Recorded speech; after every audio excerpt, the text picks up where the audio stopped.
If you cross into Mexico tomorrow, you think that country's going to let you vote in a Mexican election?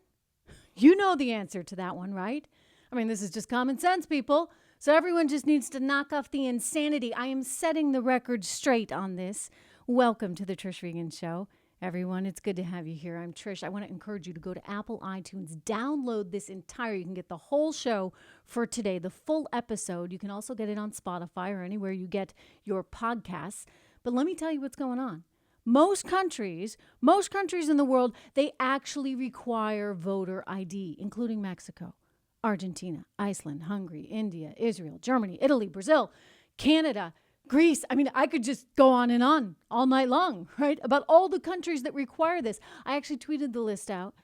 You can get it on Twitter at Trish_Regan. You can see it on my Facebook account at Real Trish Regan. It's all there for you because you need to understand that this is not like something that's unique, right? Why can't we require voter identification? Why can't we? Well, apparently because it's racist. And now the New York Times is getting in on the act. You're not going to believe what they're saying. But first, a quick word from one of our sponsors. You know how concerned I am about the economic policy we're seeing right now. You know what it's going to mean. I've told you for months now, going all the way back to last summer, actually, it's going to meet inflation. And sure enough, what do we have inflation? 5.4% in the consumer price index. Your prices are going up. We've also seen that we've gotten the highest read on inflation in 30 years. That's the PCE indicator. Came out Friday. I mean, it's quite evident what's going on here. They are depressing the value of the U.S. dollar. Perhaps they have their reasons. Perhaps some people in Washington actually want to inflate their way out of debt. But you know what? You know what happens when you try and do something as outrageous as that? When you try and gin up some inflation, and I look at what's going on, and you got to think to yourself, like, it kind of feels deliberate, right? Well, yes, you owe less money to China, but in the meantime, you're hurting your middle class, your American consumer, the American worker, because suddenly all their retirement and all their savings is worth a whole lot less, which is why I keep saying you got to be prepared. You got to be diversified. You've got to be invested. Part of that diversification strategy should include looking at commodities, specifically precious metals. I'd say specifically gold, right? Because gold has stood the test of time for like 4,000 years, and it's a wonderful inflation hedge. And when you go and you look at gold, I want you to give the good folks at LegacyPMInvestments.com a call. That's Legacy Precious Metals. Legacy Precious Metals, LegacyPMInvestments.com. They've been in business over 40 years. They know how to tailor a portfolio specifically to you. I'm going to give you their number. It's 866-473-6204. You can say Trish sent you, 866-473-6204. Do tell them, I told them to give you a ring. I think it's important that people think through their strategies in light of everything that's happening right now. Crazy, unprecedented times. These guys have a lot of experience, so they'll be able to help you out. But anyway, we'll talk some more this week about inflation because I do have my concerns that they're almost deliberately trying to do this. And so I want to make sure that you're prepared. But back to what's going on in this New York Times op-ed. They came out with this New York Times piece. The New York Times was able to basically get on their soapbox. And somehow they think that every illegal, this is what they're condoning here in this op-ed, should be voting in the USA. Despite the fact that, as I mentioned, pretty much anywhere else you go in the world, this is not allowed. You know, you actually need identification. You actually need to prove who you are before you cast a vote. You're not supposed to do that, though, in the USA because apparently they tell us it's racist to do such a thing. Go figure. New York Times on the case. According to this recent op-ed in that hugely biased paper, non-citizens living legally in the U.S., quote, contribute as much to American life as natural-born citizens, and they therefore should have a say equal in matters of policy and politics. Illegals and non-citizens should be able to vote, they say.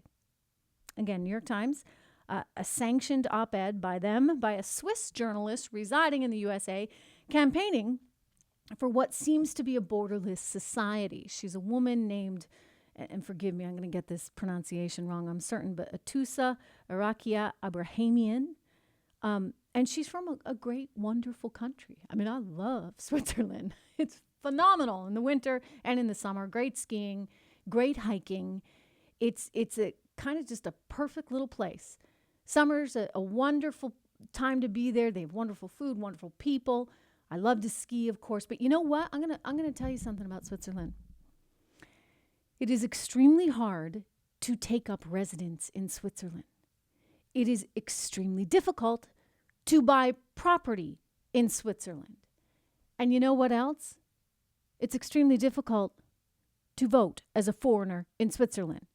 And by the way, they don't really have any illegal immigrants in Switzerland. I'm going to get to that in a second because you can actually go to jail if you try and help someone, even if it's for an honorable purpose. Like, they don't mess around. I would just say, though, isn't this rich? We've got this Swiss miss in the New York Times telling us we need to allow every illegal a vote here in the U.S. It's time, she writes, quote, for Democrats to radically expand the electorate. And then she goes on, expanding the franchise in this way would give American democracy new life, restore immigrants' trust in government, and send a powerful message of inclusion to the rest of the world. She continues, if you can take any more of this, you got to hear it all, right? Like, I'm a big believer. You got to hear it all. You got to know what these people are thinking. I try to understand it. That's, part of my job, and I try to have some empathy. But this just actually makes no sense. What's more, allowing non-citizens to vote, she said, in federal, state, and municipal elections would help revitalize American democracy at a time when enthusiasm and trust are lacking. Okay, great. Good luck with that one. You're going to fix it by having illegal votes. You're going to fix it by having the people who violated the law to come here now vote and dictate our policy. I mean, talking about mob rule. People not paying a cent in tax, and to be clear, by the way, half the population is not paying any taxes these days, which is not good. Anyway, these people are suddenly now going to get to vote and dictate policy in your little utopian world? Who's to say, by the way, that China or some other foreign enemy wouldn't just flood us with people? Also, they could vote. I mean, look, it is time for someone to exercise some common sense. Her country certainly does. In fact, Switzerland, as I mentioned, is one of the strictest when it comes to immigration. I mean, they go pretty far. Because as I said, you can go to jail if you help someone to immigrate to Switzerland. I'm going to get to that in a second. But first, you've seen the inflation data. You've heard me talk about it at length. I was just mentioning it. It's off the charts. And so I think it's harder and harder for everyday Americans to really enjoy a good quality of life in this high inflationary environment, especially when you're not really seeing wages go anywhere. I mean, gas prices through the roof, housing prices, highest they've ever been, grocery store food prices, very high and going higher. But I want to tell you about a way you can mitigate some of this. This is a word from one of our sponsors, where you have a chance to kind of fight back in your own way against your everyday increase in living costs and still eat well and be healthy. And you know what? This is important. Support American farmers. I want to tell you about GoodRanchers.com. GoodRanchers.com. And by the way, if you use the code word Trish, you're going to get a great discount. You're going to get a great deal on delivery and all that stuff. Anyway, it's phenomenal quality. I subscribe to it myself. I get the family package, and it comes to your door every single month, and it's prepackaged. It's perfect. It's super easy to use, and I'm quite picky. I mean, you're probably talking to one of the pickiest people alive, in all seriousness. I should get a trophy for my pickiness, especially with what I eat and what I'm willing to serve. And this, as I said, is phenomenal quality, 100% grass-fed beef grown right here in the United States of America. I actually had no idea that 80% of grass-fed beef comes from overseas, but not Good Ranchers. Good Ranchers make sure that they know all the farmers. Everything comes from here in the USA. It is the best quality. And as I said, I worked out a special deal because I know the guys that run this, and they're a wonderful group, wonderful company, and they travel, I should point out. They travel all around the country to actually meet with the ranchers so they get to know them and they can ensure that your food is going to be the best and it arrives at your doorstep with tremendous quality. So I've worked out a deal with these guys, and if you go to goodranchers.com/Trish, just type in code word Trish, because you're going to get free shipping. And you're going to get a special deal that's much better than anything anybody else can get out there, all for the listeners and viewers of this program. So again, goodranchers.com/Trish. And you can be assured if it comes from them, you are going to love it. As I said, I get the family subscription. I absolutely love it. But turning back to all this news, I'm not kidding. Every other country is far more strict. Let me get back to Switzerland, because Switzerland actually has something called Article 116, Section 1A on the law for foreigners. I mean, this is interesting, because anyone who is facilitating entry from abroad that would be illegal, right? Either departure, they'll get you on the way out too, or illegal residence of a foreigner, or participates in preparations to that end, is punishable with a custodial sentence of up to 1 year or financial penalty. So, like I said, the Swiss, they don't mess around, right? And yet we've got Swiss Miss over here in the New York Times writing that, we should just behave totally differently. Totally differently. I mean, I don't think so. I actually think that you want people who are citizens of your country being the most responsible for the laws that are on the books, the regulations, the policies of this country, including any foreign interactions and, of course, any taxes. It's just, frankly, kind of common sense, which nobody seems to have these days. Feeling like I'm on a little island out here. You probably feel that way too. But you know what? We're actually the sane people, because we actually believe in some kind of principle. Let me also point out something. Mexico actually treated illegal immigration, this is very interesting, migration to Mexico, as a crime right up until 2011. So it's not like you could just go to Mexico and just vote. You certainly can't do that right now. You actually were treated as a criminal if you did that prior to 2011. I mean, this is just kind of how the world works, right? Mexico requires voter IDs. Voter ID. ¿Tú comprendes? Not just Mexico. Pretty much all of Latin America. Argentina, Brazil. And then go around the world. Iceland, Hungary, India, Israel, Germany, Canada, Greece. I mean, everywhere you go, they have all these requirements. But apparently, because the Democrats don't want them, and you got to ask, why don't they want them, right? We don't have them here. I mean, the stupidity, but you know what? It's not stupidity, because frankly, it's just political. And that's what's so discouraging about all of this. They are so political that they don't care.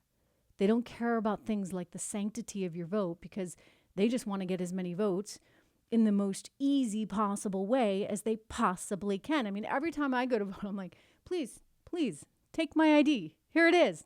Nobody wants it, right? Total free for all. And when you realize that we are in this total free for all, it leaves you very vulnerable.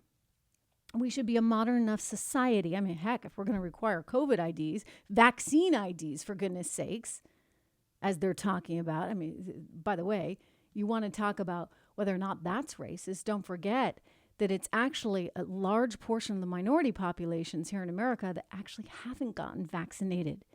So that's going to open a whole other can of worms. But no, they're pushing that idea, but yet they don't want voter ID at the ballot boxes. You get on a plane, you go to a doctor's office, you have an ID. There's so much in the way of politicking out there. These people are so self-interested. They're so filled with hypocrisy that it just gets a little bit mind-boggling. I mean, here we are right now. I want to turn to another story right now, which is pretty darn important, especially as we prepare for Barack Obama's 60th birthday party. Yeah, that's a big shindig happening in Martha's Vineyard, right? Martha's Vineyard. Look, there's a lot of hypocrisy out there. We've got them telling us we need to be on red alert, that, kids can die at twice the rate of influenza. It turns out, actually, that's a CDC expert saying that. It turns out it's actually not true when you look at the CDC data, and my friends over at the Committee to Unleash Prosperity did exactly that. And what they found out was that's absolutely not true in any way. But anyway, blue state and city lawmakers are all up in arms. You've got this hysteria all over again. And yet there was a giant Lollapalooza concert, right, with thousands of people dancing in the aisles, no masks in sight, going on in Chicago over the weekend. I mean, how's that happen, right? The mayor of Chicago? When you guys won't even let your kids back in school right now in Chicago, you got the teachers union holding everything up, and yet thousands of people can dance maskless, shoulder to shoulder. That doesn't seem right. But of course, there's a lot of hypocrisy out there, and politicians make decisions that benefit politicians at any given time. So another example of this is the mayor of Washington, D.C. decided that she would officiate a wedding on the same day that she announced a mandate at 5 a.m. that everybody had to wear masks, except not her, apparently, because she went and did this wedding and there was no mask. It was an indoor wedding. Nobody had any masks. I mean, guys, just follow your own rules, okay? Just try. No. Instead, she went maskless and they had a big party. And then, speaking of big parties, there's a big one coming up this week, and it happens to be Barack Obama's 60th birthday. And he's got 700 people that are going to be in attendance, and they haven't called it off. I mean, you get the Democrat Party pushing one narrative, and yet the Democrats are doing something else entirely. So what's this really about? I'm going to tell you what it's about. I've said it all along. I was the first to call this out. It's about power. Draconian, totalitarian power. It is a giant power trip, and it's high time we stop it. So you know what I want you to do? I want you to download this podcast on Apple iTunes. That way you get it every single day. I want you to sign up for my newsletter at trishintel.com. Make sure you sign up so we have a way to communicate regularly. Make sure you follow me on social media. I want to know that you're getting your news on politics, markets, and the economy, all from my wonderful team at trishintel.com. So go to trishintel.com, go to Spotify, go to Apple iTunes. Make sure you download today's full episode. Sign up so you get them regularly. We have a lot, a whole lot to discuss. I will see you right back here tomorrow. And as I always say, live free or die, the motto of my very favorite state where I was born and raised, New Hampshire. And boy, is that more relevant than ever these days, right? In more ways than one. Thank you so much for listening, everyone. I'm going to see you tomorrow.